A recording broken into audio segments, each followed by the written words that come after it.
Hello and welcome to this week's episode of Housing for Good. I'm Karolyn. And I'm Chris. All right, Chris, what do you have for news today? Well, I think you probably want to talk a little bit about Brush Up Mac. I do. And I had a news article that Joey found for us. So we have listeners in Australia, so we thought it would be kind of interesting to say what's going on in Australia. You know, sometimes we think in America that we have more problems than anybody else, but according to this article that these families have been waiting to get into public housing for 10 years. Oh my gosh. Yeah, and part of the problem is that in this particular article, it's in the Northern Territory urban area. And so what's happening is some of the housing is in such bad condition that it's not livable. So instead of addressing that and figuring out, you know, what can we do? Can we come in and repair these homes? Some of the photos here were just horrible. And the one lady was saying, well, you know, I may not live long enough to get into this housing. So she's been waiting over 10 years to get into housing. So I just bring that up because it lets people know that it's worldwide, this housing shortage, trying to figure out what you're doing and finding solutions is an international issue. Yeah. So anyways, it was from Alice Springs residents waiting 10 years for public housing while homes sit vacant. So if any of you are out there and you want to look this article up, it's really interesting. I just briefly mentioned it just because I know that they're having issues, like we're having issues. And so that's all I have. I just thought it was an interesting thing if you want to read that. Okay, very good. And yes, I do want to talk about Brush Up Mac. So we are currently taking applications from homeowners to that need minor stuff done to their house. And then we will have somebody come along and do some pictures, and we'll talk with our volunteers and find out if they have the capacity, the talent to do what the homeowner's wanting. And so you can pick up an application right now at the Senior Center or at the Chamber, or you can go to McPhersonHousingCoalition.org and find one there to print off. If you fill it out on site, on the website, it comes to me as an email. So that's the quickest way to get it to us. So yeah, and if you can't do it, let somebody know. We'll help you with the application. I have somebody I need to call back, and I said, hey, when I have some time, I'll call you back and I'll help you through that application, because some of our people are, I mean, this one lady that I'm going to be helping, she's 89 years old, and you know, she's getting to the point in her life that things are getting a little more difficult. She can't read as well. She's not driving, and so I'm like, you know, I could probably call her, and plus I like her, and I won't say her name on the radio, on the show or whatever. But anyways, I've known her for many years. So okay, all right. So welcome back. This is our Housing for Good. It's just been a really fun and interesting podcast. But what I will say is that happens to me regularly, and probably to Karolyn, is people are always wanting to figure out, how did you do it? How did you build the Sutherland Estates? How did you build the Oak Harbor? And we do a lot of public speaking.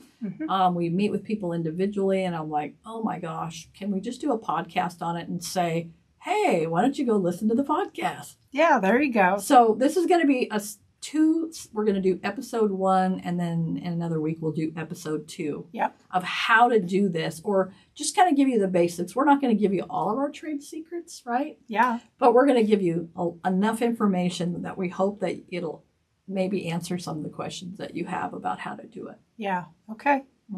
Okay, that sounds good.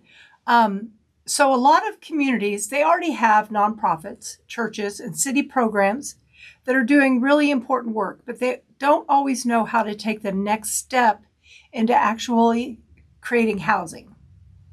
Yeah, that's exactly where projects like the Oak Harbor Cottages and later Sutherland Estates came from for us.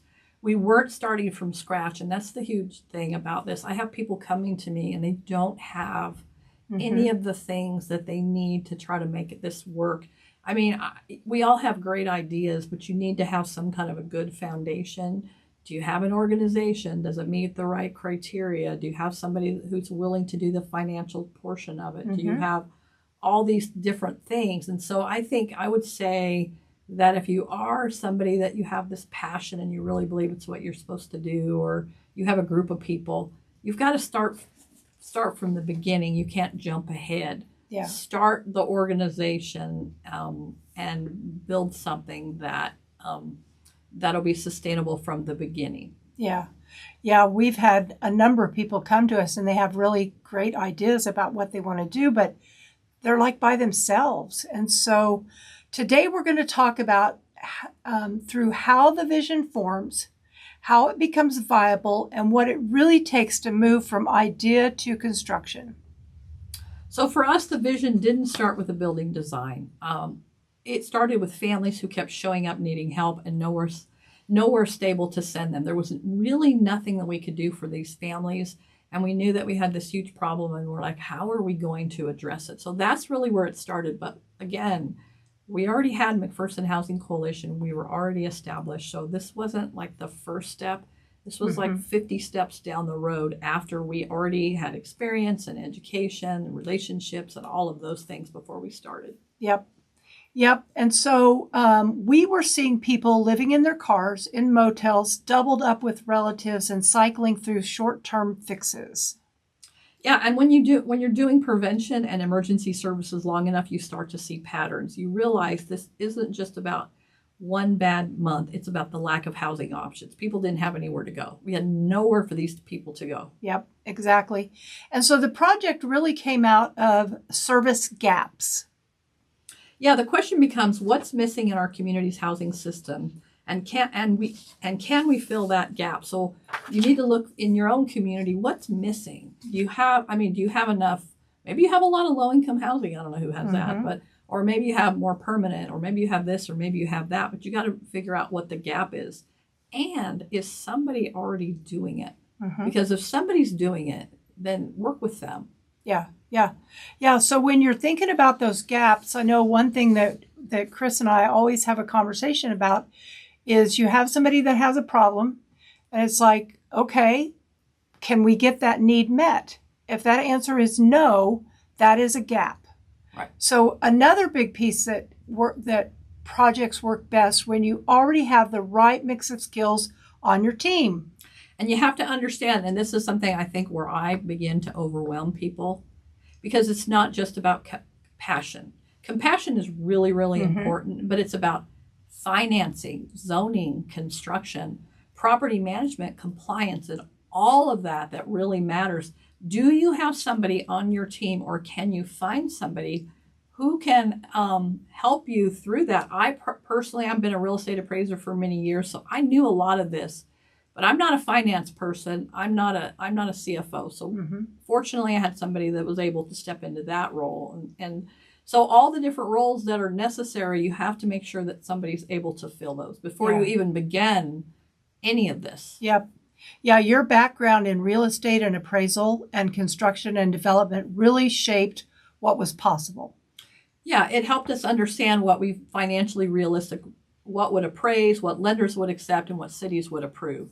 So that's really what was difficult, because I think people don't understand zoning. That was a big part of it too. What does zoning look like? Do you have an engineer that can put a plan together? What did all of that look like? So the more you understand about all of that, the easier that you're going to be able to go through this process.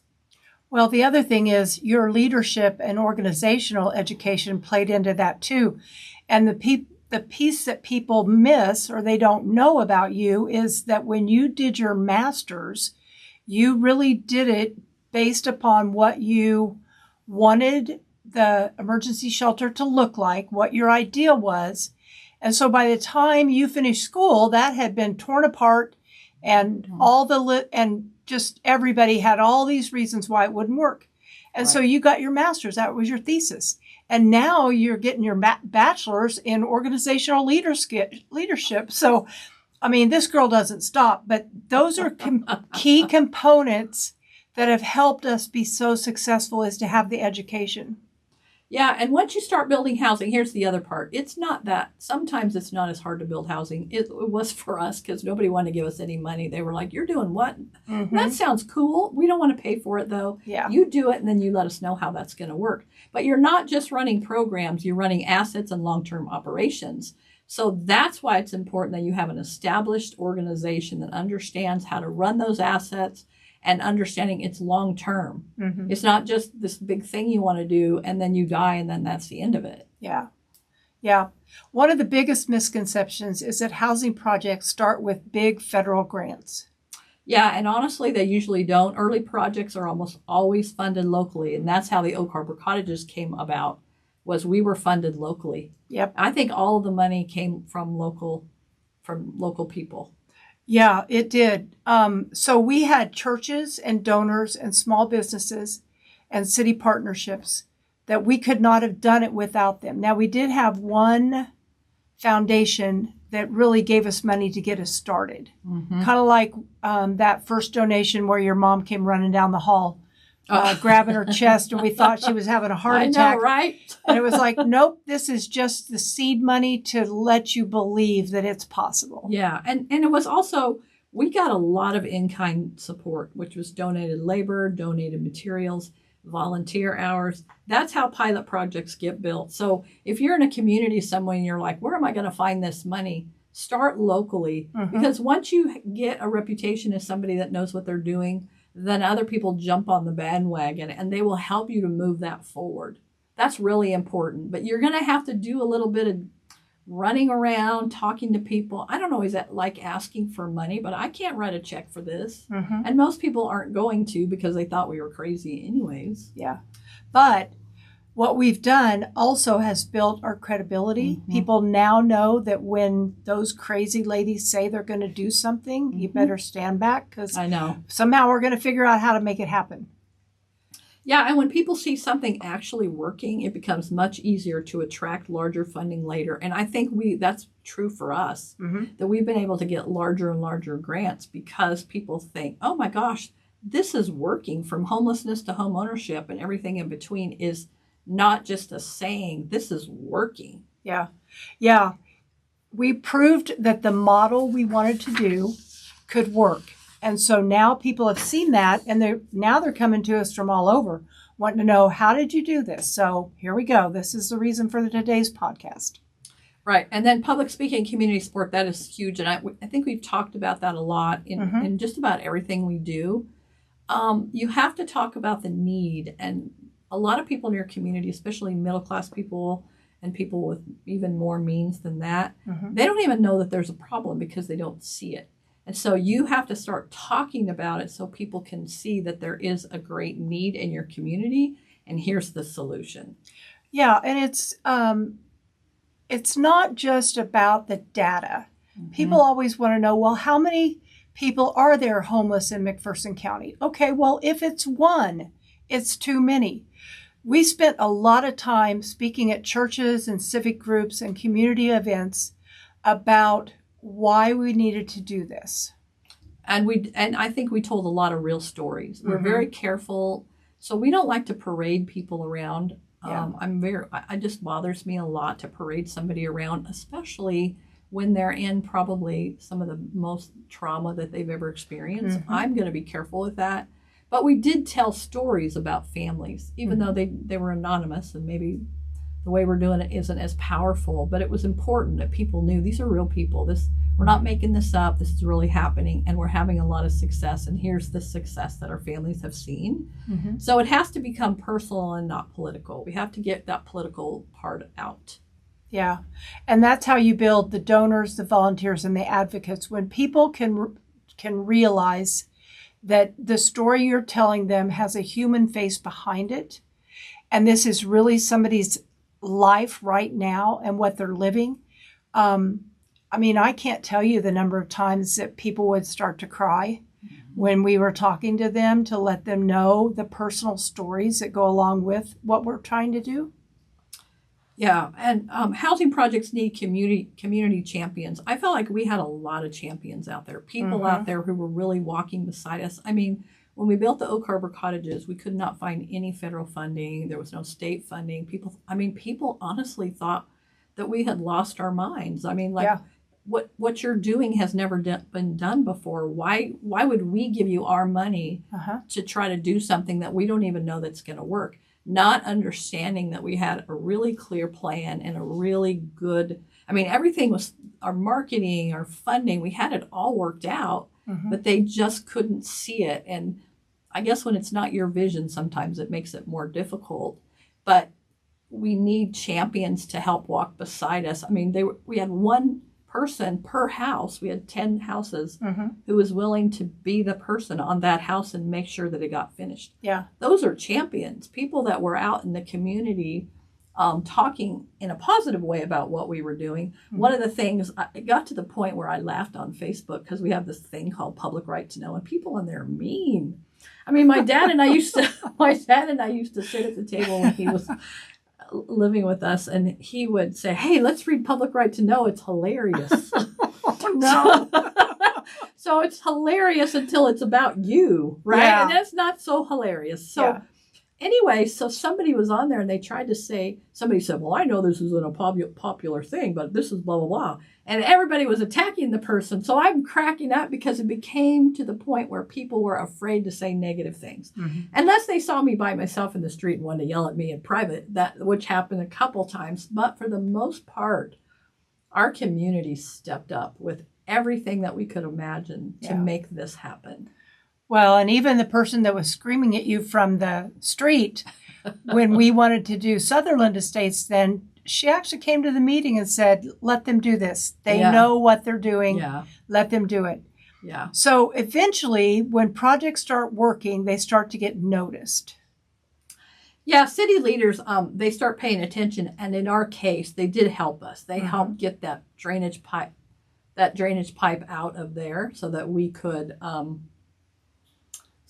make sure that we were able to build on that, because that thing went right in the middle. And they said, hey, if you can get this project off the ground, we'll do that for you. Yeah. So I feel like they were somewhat, they were part of it. Yeah. And I worked really closely with the zoning administrator at the time, and he was kind of on me all the time, but he's like, we have to do this right, because then when people are watching, there was some people who wanted to stop the project for personal reasons. And he's like, okay, we have to do this right. And so I appreciated that.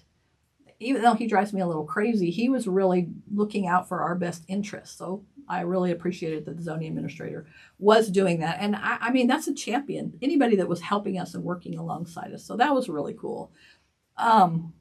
But state agency, again, they didn't want to help us at all. They thought it was cool. And then it's funny, right after we got it done, they invited us to come speak at their conference. I was like, oh, okay. And I feel like we have a good relationship with them now. And they do help. They've never given us money at the state level to build. We always have to look for federal money or other money. Yeah. But they always give us money for running the programs. Yeah. So that's really important. That is important. That is important. Yeah. Yeah. Running the programs is almost as important as getting the housing built. Yeah. And, when HUD came to our groundbreaking for Sutherland Estates, because we got federal money for that, it was really funny because Deke Claiborne asked us, how much money did we give you to build the emergency shelter? And we got to say nothing. Yeah. But what they saw changed everything. So now the funding is there, the regulations, the scale, the responsibility, that's all there to make it available for somebody else to do what we've done. Yeah, so now we're not just a local pilot project anymore. People from across the country are watching what we're doing and starting to use our model. They're not, it's not exactly the same because every community has to do things a little differently, but they're starting to see the model and going, oh, wow, this actually works. If you do this, this, and this, it actually works. And so anyway, so we're really excited. In our next episode, we're going to talk about what happens when housing projects move into the next phase, working with local, state, and federal partners, and how developments like Sutherland Estates and the Oak Harbor Cottages become long-term housing solutions. What does that look like? So we hope we gave you kind of a basic understanding from getting the organization setting up, making sure you have relationships, making sure that you can figure out where to fund the project. All of those things need to happen. Yep, absolutely. Because building housing is one thing, but building housing that lasts is a whole different challenge. And that's what we'll talk about next time. So I'm excited about our next episode. Me too.